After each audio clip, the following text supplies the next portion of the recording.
I wonder what's in my sub box today. A Pokemon video?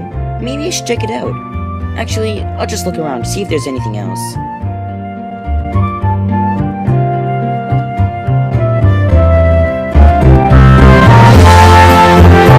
I'm tired of all these low-quality Pokemon videos flooding my sub box. Isn't there any originality anymore? If this next video has any mention of Pokemon, I'm done. Oh, thank goodness. No! I've had enough of this. It seems like people can't go 5 seconds without mentioning Pokemon anymore. I'm leaving the internet for today. What was... That's kind of weird. What is that even... Oh, thanks? Maybe eating something will take my mind off this whole Pokemon craze. After all, there's nothing like a good bowl of...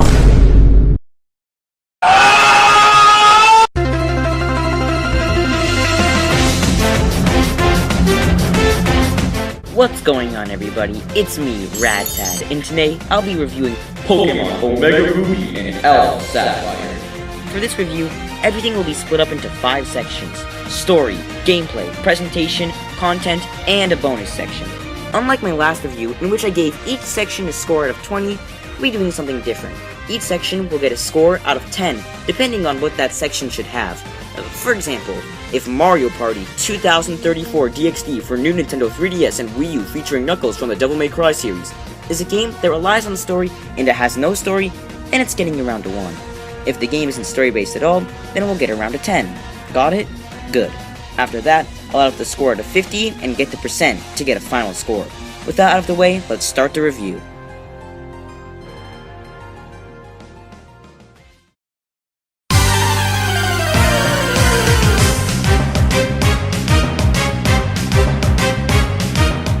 You first enter the game to find yourself in the back of a truck, playing with your, Game Boy thing.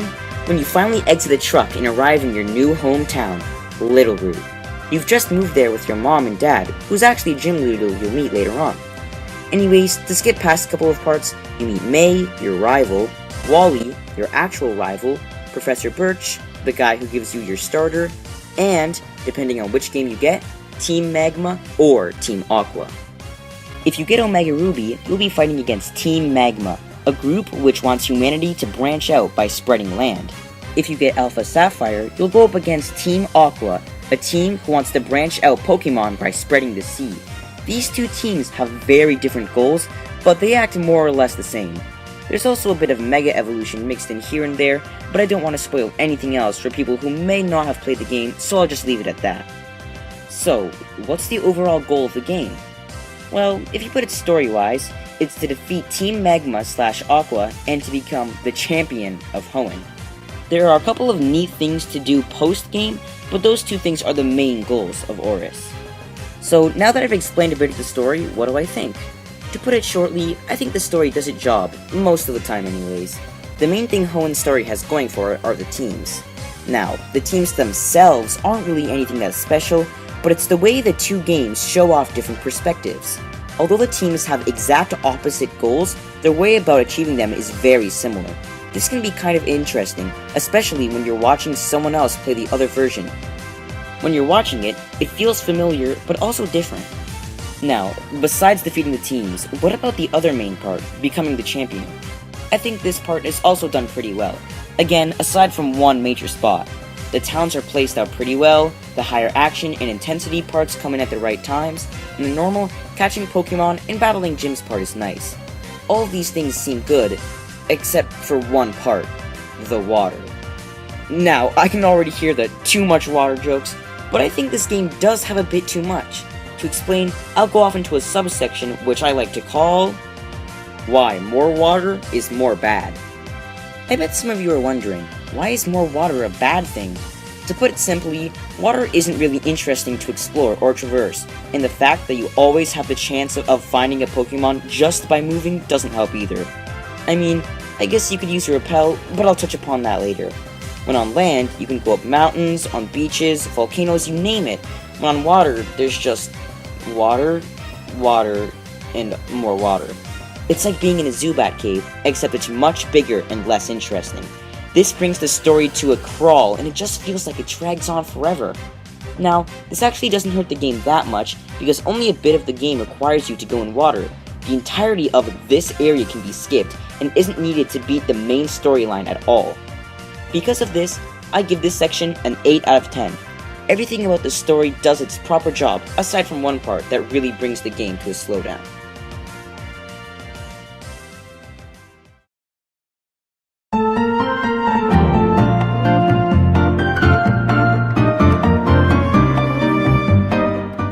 The real reason anybody plays Pokemon isn't for the immersive story, it's for the gameplay. Catching Pokemon, raising Pokemon, hunting Pokemon, breeding Pokemon, putting Pokemon in costumes, and having them perform on stage? Anyways, the gameplay goes how you would expect. The great thing about Pokemon is how much there is to do, and how different each gameplay experience will be every time. For example, the first time I played ORAS, I used a Blaziken, Metagross, Alakazam, Gallade, Skarmory, and a Slaking. On my second playthrough, I used a Sceptile, Gardevoir, Machamp, Gyarados, and a Torkoal. Both times, I used completely different Pokemon, and that's part of what makes Pokemon great. You can play the game how you want it to be played. Just to list off a couple of ideas, you can try to catch every Pokemon you see. You can try to become the strongest trainer in the world. You can become the best at dodging soccer balls. You can pet your Pokemon. You can have them all perform on stage. You can collect 999 Orange Berries or none at all. You can main a base covered in Typhlosion plushies or make your very own gym. You can hunt shiny Pokemon or just look for other rare ones to add to your collection. You can restart your game and do a Nuzlocke run. I think you get the idea by now. There's really bound to be at least one thing you like to do in Pokemon, whether it be the really intense fights, or the feeling you get when you finally find that one Pokemon you were looking for. It seems every part of the core gameplay is polished for your enjoyment. Of course, some sections of the games have received more attention than others, but I think with a game as big as Pokemon, it's hard to balance out the quality of every little aspect. With that being said, I'm giving ORAS a 10 for gameplay. Although there are some lackluster things mixed in here and there, the other stuff more than makes up for it.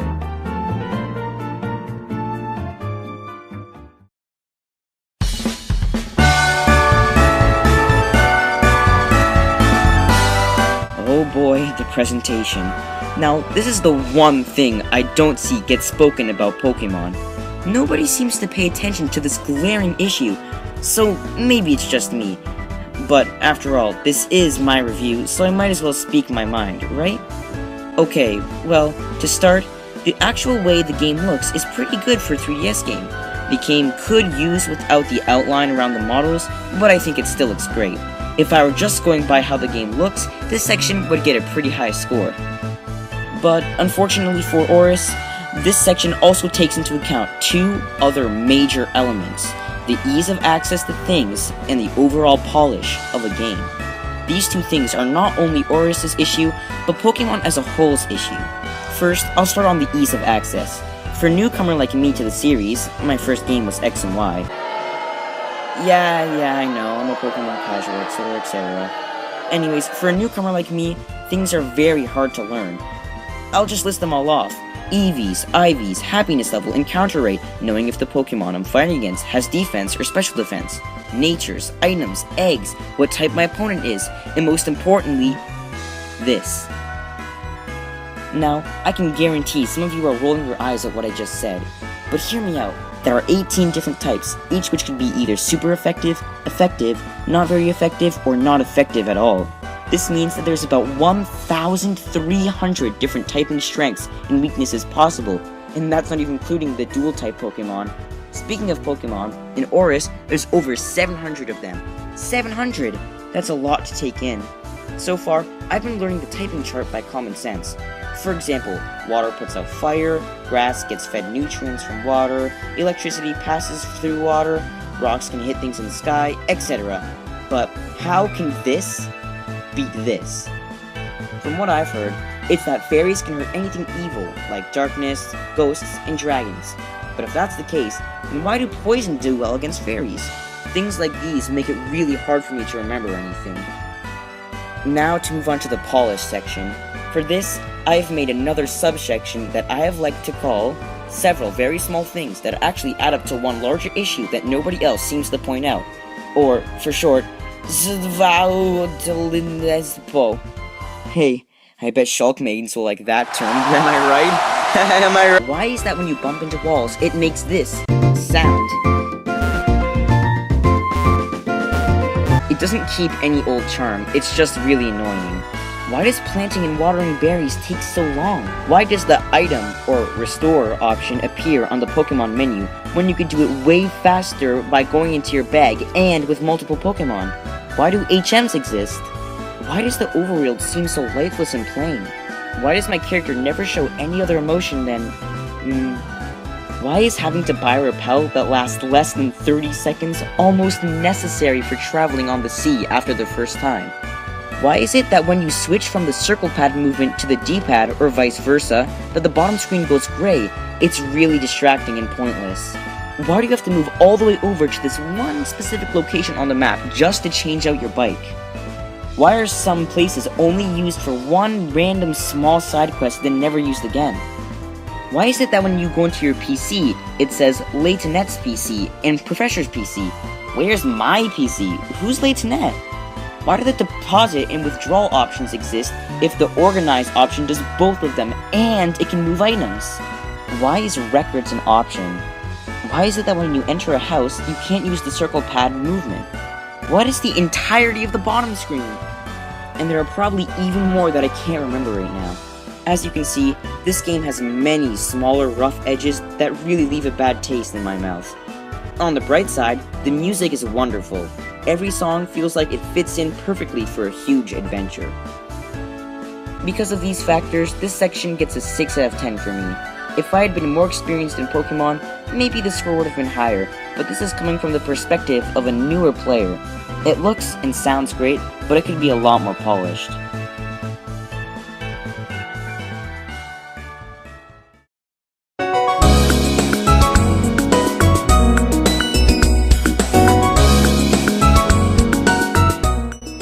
Now, I've already covered the length beforehand, but just to give you a reminder, Pokemon is a really long-lasting game with a trillion things to do, and after you've done those, there's even more to do. For a retail price of $60, this is more than worth it. Of course, this section is getting a perfect score of 10.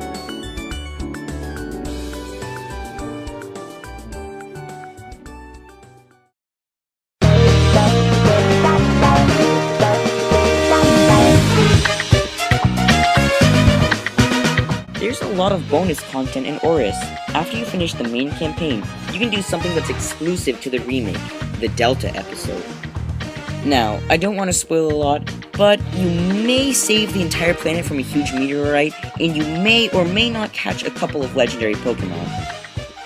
You could also visit the Battle Resort to improve your fighting skills, or to have fun with some friends. This is where most players will stay for the post-game. Another thing you can do is catch a bunch of legendaries from past games by gliding onto islands. Wait, I didn't mention islands yet, did I? Well, you can either use Latias or Latios to fly around Hoenn to either fly into places, get in wild bird encounters, and do sick tricks. You can also go find Mega Stones, which allow Mega Evolution for certain different Pokemon. Mega Evolution is basically a temporary power-up for your Pokemon, allowing their stats to raise sharply or even change their typing in the middle of a match. If you couldn't already tell, Bonus is getting a perfect score of 10, and it's clear to see why.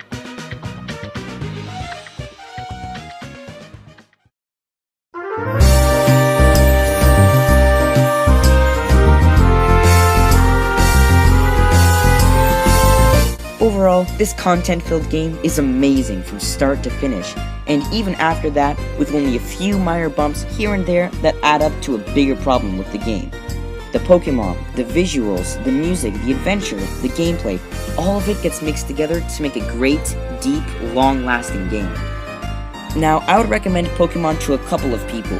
Number 1, RPG lovers. I firmly believe that Pokemon is the best RPG that you can get on the 3DS. Number 2, Completionists. This game will give completionists a huge run for their money, as there is so much to do and collect that it will leave you playing for hours and hours and hours. 3, Casual players looking for fun. Now, this game isn't very hard, even for beginners, and it's really fun to play if you take your time and relax. Plus, the new training features can be really fun to explore. Number 4, Newcomers to the Pokemon series. Although, I think it would still be overwhelming for newcomers, it's the least overwhelming Pokemon has ever been. Well, aside from maybe Gen 1, but that's getting off topic. And finally, number 5, Competitive players. This game's competitive scene is very large, and the strategy involved is very deep, so I think it would be worth checking out. Long story short, Pokemon is a game that anyone can get into, and there's something for everyone to enjoy. There's never been a better time to be a fan of Pokemon. Now, if we add up all the scores, we get an 88% or 8.8 out of 10. Using what I've said before, I'd like you to decide for yourself personally if you want to get it, because something as simple as a number shouldn't really decide that. But if you're like me, you always like to see a definitive score. For my final definitive score, I would give it a 9 out of 10. I love almost everything about this game. For me, I usually like to catch cooler Pokemon and try to become stronger than my friends, so this is really fun for me. If it weren't for a few minor things, it would have gotten a perfect 10. If you've liked anything I've said in this review, I hope you'll consider checking it out.